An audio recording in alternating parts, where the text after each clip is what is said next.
Olá, a COP17, que reuniu países signatários da ONU em Durban para discutir problemas de aquecimento global, terminou nos primeiros dias de dezembro. Na sequência, foi anunciada a saída de 3 importantes países do Protocolo de Quioto: Japão, Canadá e Rússia.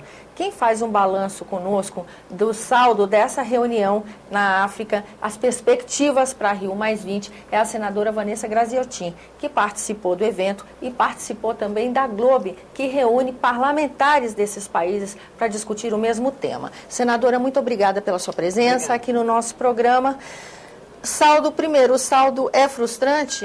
Não. A senhora acha que teve avanço? De jeito nenhum. E tem pessoas que analisam que não foi frustrante, que não foi um saldo negativo, por conta do clima pessimista que se instalou antes mesmo do início da COP17, que é a Conferência das Partes de número 17, que trabalha um acordo internacional ou acordos internacionais no sentido de barrar este aquecimento global que pode levar a desastres naturais fantásticos. Aliás, já vem acontecendo em várias partes do mundo, inclusive no Brasil. Mas, né? Inclusive no Brasil. O planeta já se ressente de mudança climática, né? Exatamente, o mundo inteiro, principalmente os países ilhas, né? Então, a conferência aconteceu nesse clima de muita dificuldade no mundo. E sobretudo, a população mundial sempre com muita perspectiva de desfecho. Sobretudo dificuldade econômica, porque a crise que em 2008, 2009 era uma crise centrada no capitalismo, no coração do capitalismo, que é os Estados Unidos,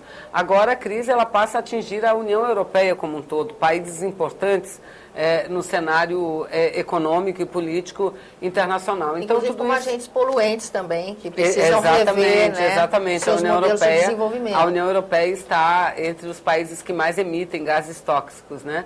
E é óbvio que a questão climática ela está diretamente vinculada à questão econômica, porque para você mudar os padrões, você precisa investir mais recursos. Portanto, um produto limpo, ele tem um custo um pouco maior do que aquele produto que não tem nenhuma preocupação como um meio ambiente. E também uma outra postura de consumo, né? Não é aquele consumo tão intenso e tão descartável. É verdade. Agora, eu acho que isso nós vamos demorar alguns anos ainda, porque isso é uma contradição que a gente vive dentro do próprio capitalismo, né? O capitalismo, ele cada vez mais incentiva o consumo. E ao outro lado diz o seguinte, o lado da ciência, o lado da humanidade, não. Ou vocês brecam esse consumo do jeito que é, ou então o mundo não vai suportar. Vocês estão desequilibrando muito, não é, o ambiente no mundo inteiro. Mas, enfim, eu dizia que a conferência aconteceu nesse momento de muita dificuldade e, sobretudo, de uma forte crise econômica. E as perspectivas que se tinha em relação à COP eram extremamente negativas. E, no final, eu acredito que nós podemos comemorar. E bem no final, né? Porque ao longo de quase todo o encontro não aconteceu. Não aconteceu. O desfecho ele veio acontecer 2 dias depois. A conferência estava marcada para ter o seu encerramento no dia 9 de dezembro e o acordo só saiu no dia 11 de dezembro, ou seja, 2 dias de prorrogação para que o acordo saísse. E a gente avalia, o Brasil avalia como um dos países mais importantes nesse debate, e o Brasil ajudou muito, a diplomacia brasileira ajudou muito para que o acordo pudesse ser assinado ao final deste encontro.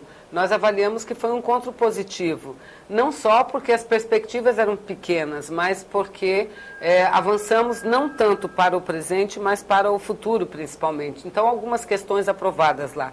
No que diz respeito ao protocolo de Quioto, a redação atual, que divide os países do mundo em 2 grandes grupos. O grupo daqueles que têm que cumprir obrigatoriamente as metas estipuladas pelo painel das mudanças climáticas, painel internacional, e os países, esses são os países desenvolvidos, União Europeia, Estados Unidos, Japão, Canadá, e o outro grupo de países que são os emergentes, aqueles países que têm que se esforçar internamente para reduzir as suas emissões, sem, entretanto, estarem sujeitos a obrigatoriedades internacionais. Não é? Então, é o que caracteriza o protocolo de Quioto. E esse protocolo de Quioto, ele se encerra agora no ano de 2012, no próximo ano. Então, uma grande expectativa era para prorrogar. E ele foi prorrogado até o ano de 2017. 2017, você mesmo anunciou na abertura do programa que 3 países unilateralmente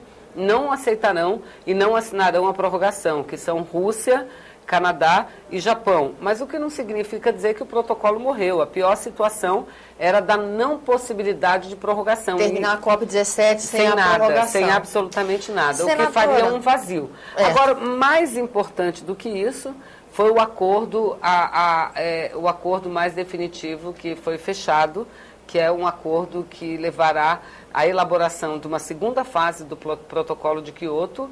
Essa segunda fase começará a ser elaborada agora no ano de 2012 e terá sua conclusão feita no ano de 2015 e deverá vigorar a partir de 2020. Entretanto, no meio desse período, em 2013, o painel intergovernamental de mudanças climáticas, o IPCC, das Nações Unidas, ele divulgará um novo relatório técnico-científico sobre o aquecimento global.